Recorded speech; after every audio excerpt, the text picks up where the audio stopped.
Hello. The Divine Code for January 14th, pages 441 and 442. We are in the chapter, The Prohibition of Causing Personal Injury or Damage. Topic number 3. These matters are a branch of the prohibition of murder stated in the warning on the verse. Genesis chapter 9, verse 6. One who spills the blood of man. Since any type of harming is an offshoot of spilling blood, even if it does not result in the murder of the person. So the root, the source of this is not to shed blood. Shedding blood can refer to murder. It can also refer to injuring a person. And therefore, in the overall category, of not shedding blood would include injury. Now we could say that injury is in yesterday's reading we saw that injury could also be seen as a root, but the of the prohibition against murder is that murder is a form of injury. But when it comes down to the halakhas involved, this is a branch of the overall, the halak, the mitzvah is not to murder.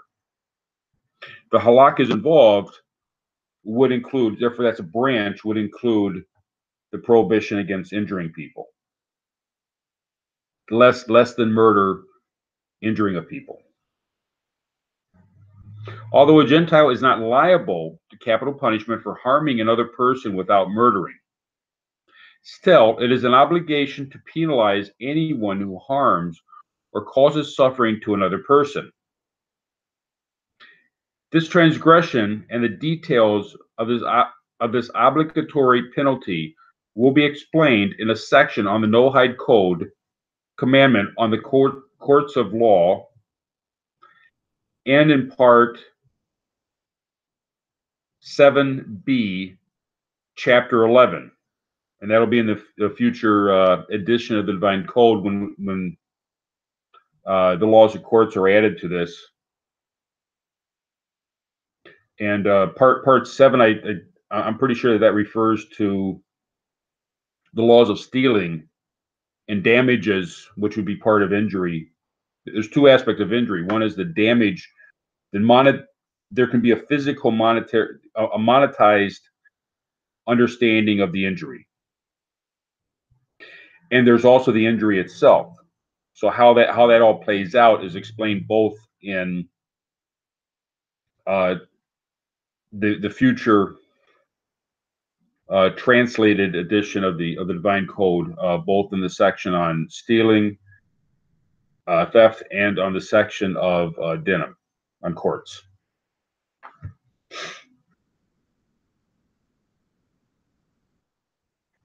Also, see Ramban, and this is discussing the issue of dinam courts. See Ramban on Genesis 34:13. And this is a very long Ramban commentary on the killing of the city of Shechem in the book of Genesis. Ramban holds that Gentiles are prohibited from injuring others because of their commandments regarding social law, dinam in Hebrew, and stealing. And therefore, this is a capital prohibition.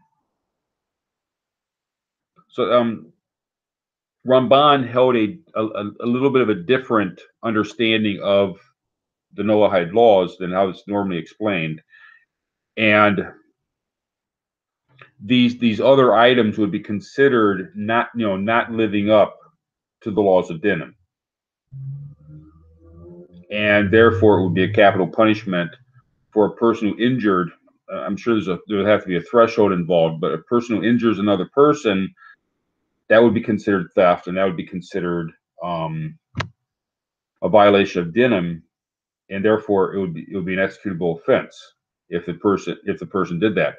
In the Shechem, the argument was that the city of Shechem, the prince kidnapped Dinah, the daughter of Jacob, the sister of Shimon and Levi, and they did not the community did not demand the return to her family, that Dinah be returned to her family, which would be the appropriate thing to do. The community should have done that, and therefore the community was wiped out because they did not enforce this law. Well, where did this law come from? Is that it should have been part of the courts of law to return Dinah, for the community to return Dinah. And therefore, by not doing that, they were complacent in it, and they were executed for it.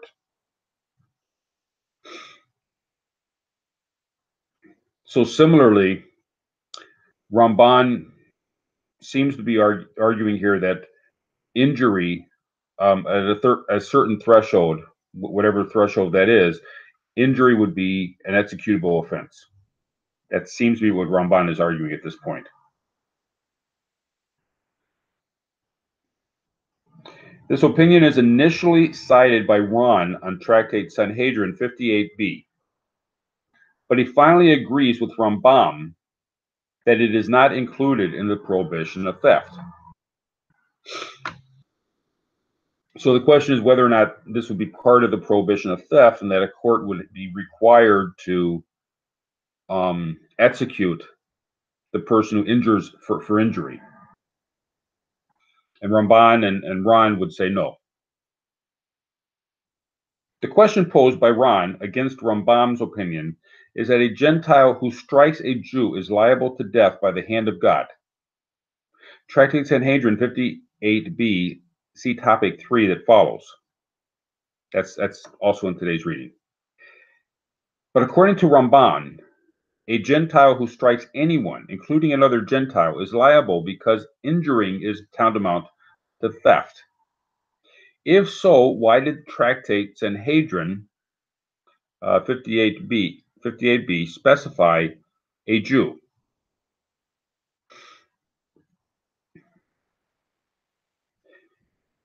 So, Ramban is arguing that this would refer to everybody, that he would be liable in. Well, they're saying that it's by the hand of heaven, but he's saying that it would not only would it be a Jew, but it would be everybody that would be covered by that. You know, that if the victim is a Gentile or a Jew, we'd still be covered under the prohibition for a Gentile to strike the person. It can be answered that he differentiates between an injury that causes a loss of money and therefore can be compared to the capital offense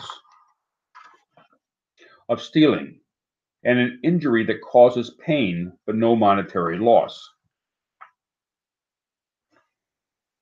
So if we're saying that there's a monetary loss that was caused by the injury,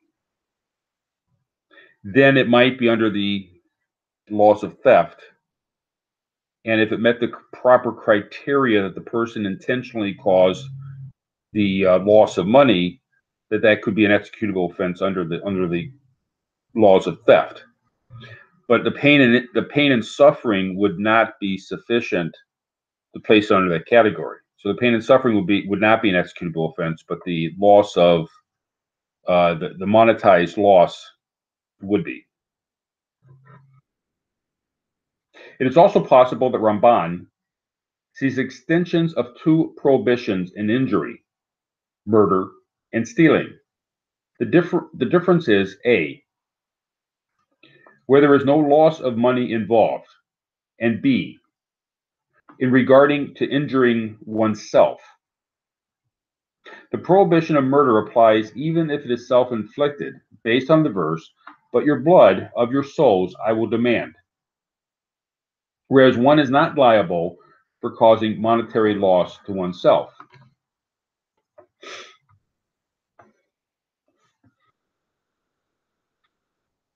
So we can see in the prohibition against hurting oneself, and specifically suicide, but also injuring oneself. It's There's a prohibition regarding causing injury to oneself, and under the law, it's considered murder to kill oneself. Now, that would have to be handled by the courts of heaven. But if a person, we can compare that to if a person causes monetary loss to himself, that's not considered stealing because he did it to himself. He did not take it from. It's not. If he did something foolish with his money, that would not be considered theft.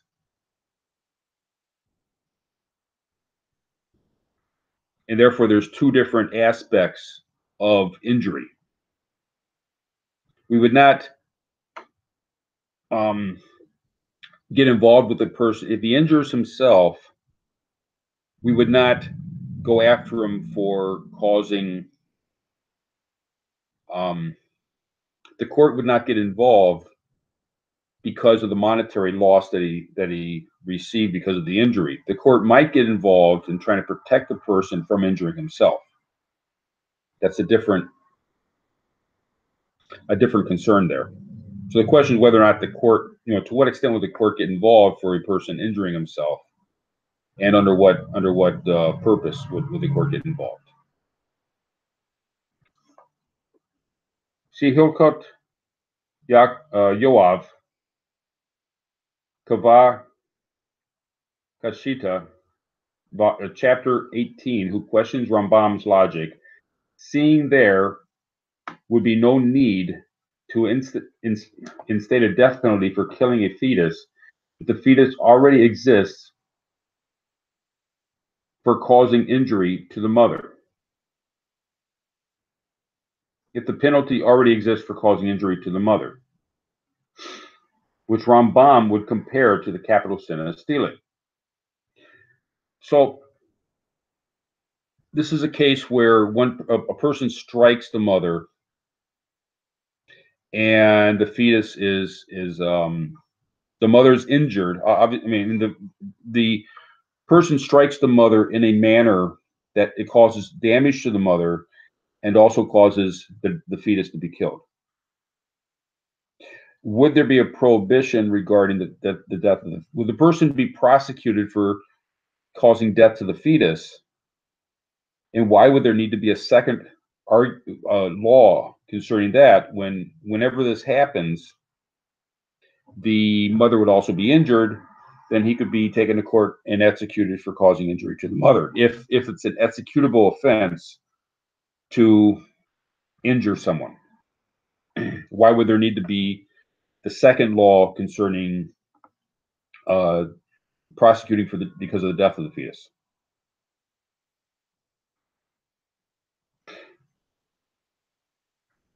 Which Ramban would compare to the capital sin of stealing. There is, however, a practical difference where there is no loss of money, such as one who aborts the fetus for one's own slave, or a woman who aborts her own fetus. The only capital sin is the offense of murder. So even if we had a capital offense for stealing, in the case of abortion, the capital offense would be for murder. And that would cover the broader area. Now, if there's two different capital offenses, which one would take priority does not mean that the other one doesn't exist. It could still exist. Therefore, one would not negate the other. It's just that for a practical purpose, they're not going to prosecute a person for the second death penalty if they've already given the first death penalty. That's sufficient, and you don't keep prosecuting. Like in America, you prosecute the person 20 times and he gets 20 death penalties. That kind of repetition doesn't occur in Torah law. They take one penalty, they prosecute him for that one thing. Now, possibly then they might prosecute him for something else. I'm not sure, but you don't. But that doesn't mean that the injury was not serious to the mother.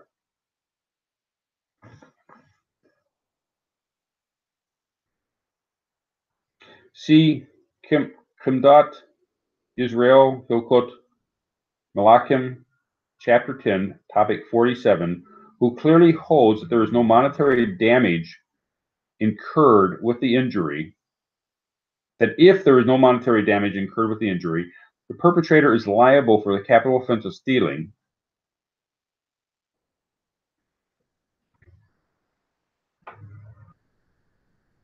If there is monetary damage incurred with the injury, the perpetrator is liable for the capital offense of stealing. And that is, in this regard, both Rambam and Ramban agree. The Torah and Rabbeinu Yonah, brought by Rabbi Zalman Nehemiah Goldberg above in footnote 196, concur. However, he is skeptical in regard to Rabbi Goldberg is skeptical in regard to Rambam's opinion, since Rambam doesn't mention openly any prohibition against stealing in regard to injury. So it would appear that Rambam would understand that the injury is theft. If the injury involves a loss of a monetary loss, that would be considered theft. The person had to take time off from work, or he had to go to the doctor, and this all involves money. That would be considered theft by the person who did the attacker. However, Rambam does not say it clearly, and therefore it's not clear if Rambam meant that. Silavush Koshen Mishpat, chapter 378, which says that the injury is considered stealing, but is different in its liability. As can be seen from the Torah law that a Jew is not liable to receive lashes for causing injury, but he is liable for this if he steals. It is understood that a robber actually enters into one's property and gains from the other's loss, as opposed to injury, where the perpetrator has no gain from his sin. The reasoning is also mentioned in Lechem Mishnah on Rambam, Laws of Injuring and Damages 5:9. It can therefore be assumed that although the injury falls within the category of stealing, it is not a capital offense for Gentiles. So it is considered theft to injure another person. It's not. It doesn't reach the threshold. According to this, it would not reach the threshold of a capital punishment for injuring a person, because the person that does the injuring does not receive the theft involves taking something from another person, but it also involves bringing it into what, taking it for oneself. And the person that injures someone is more like someone that breaks into a house and vandalizes the place, but doesn't actually walk out with anything. That would not be considered theft. That would be considered vandalism, and it would be a different area of law that would go into the area of damages. Therefore, the area of injury, the legal area of injury would be in the area of damages. What was the damage caused to the person, and how would a person how would the court system calculate the damages, is what would be looked at here. It would not be considered theft because the person did not gain anything by doing it.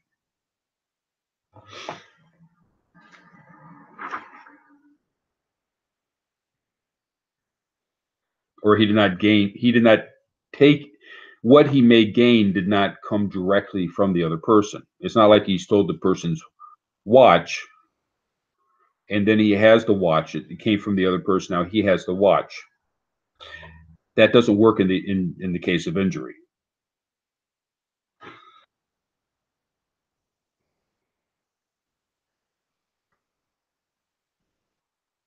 Topic number 3. A Gentile who maliciously strikes a Jew, causing even the most minimal damage, is liable to death by divine punishment, although he is not liable to receive capital punishment in a Noahide court.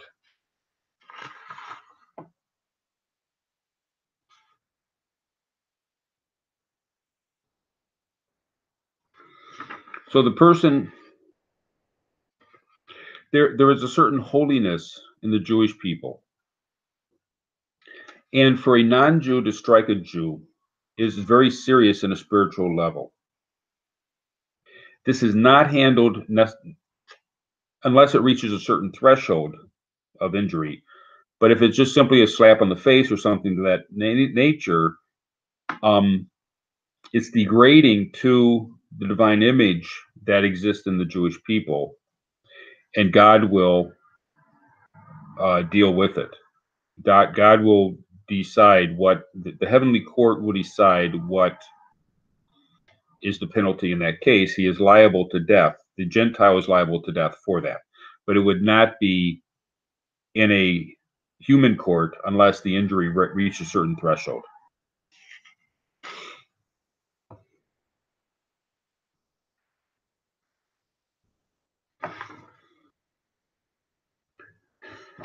Rabbi Kaina on Tractate Sanhedrin 58b, Rambam, Laws of Kings 10:6. Rambam mentions idol worshippers, but the prohibition is for any Gentile.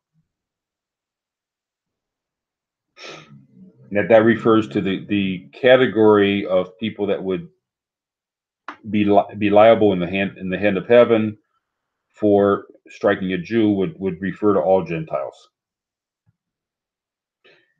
It is unclear, since there is liability for punishment from God for this, that the person who kills a striker is exempt. So if someone is getting ready to strike a Jew in a not a serious, in a lighter manner, and someone else were to see that happening and were to kill the attacker, would the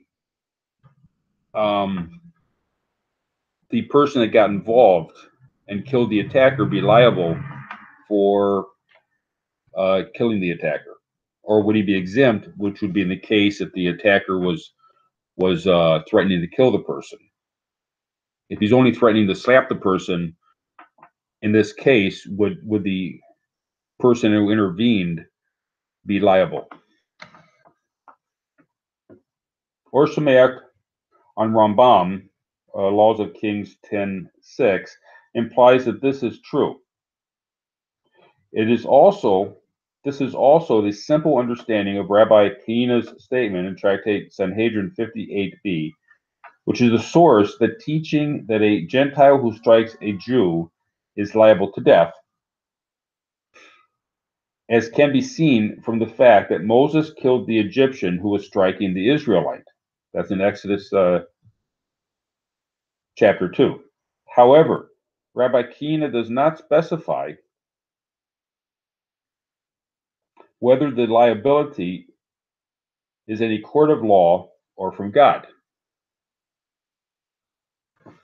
It can be considered there that the Israelite slave was in danger of being killed from the beating, in which case the Egyptian taskmaster could have been killed according to the law of the pursuer.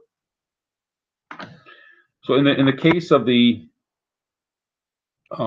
there's an Egyptian taskmaster who was beating a Jew, a slave.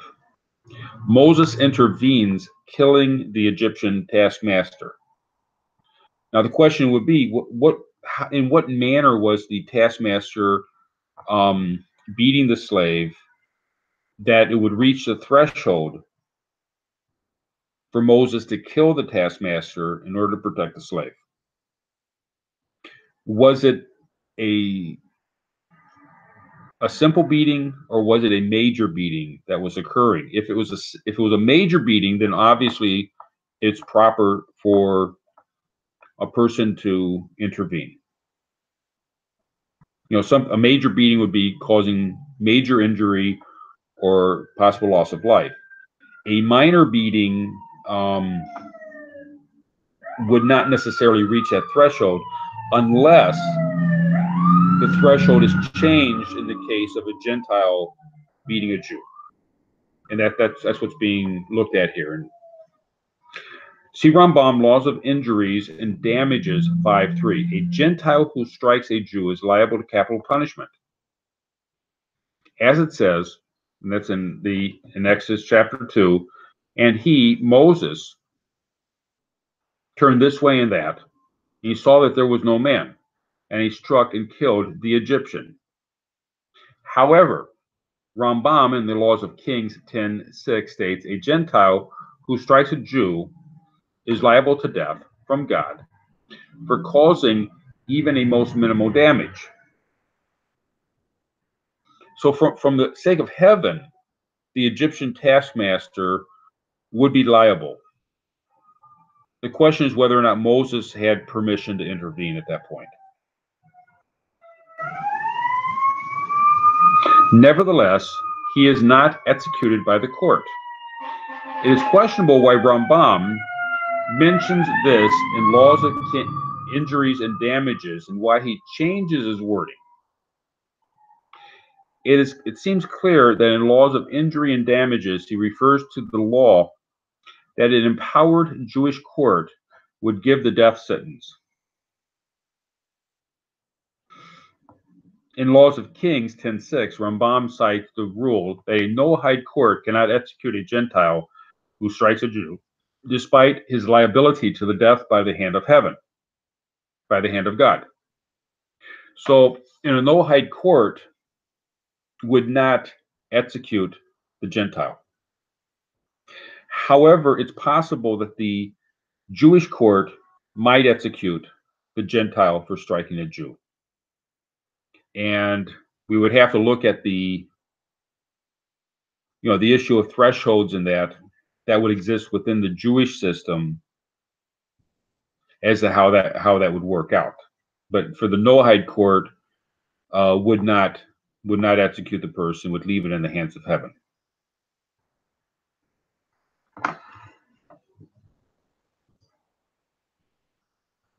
Thank you.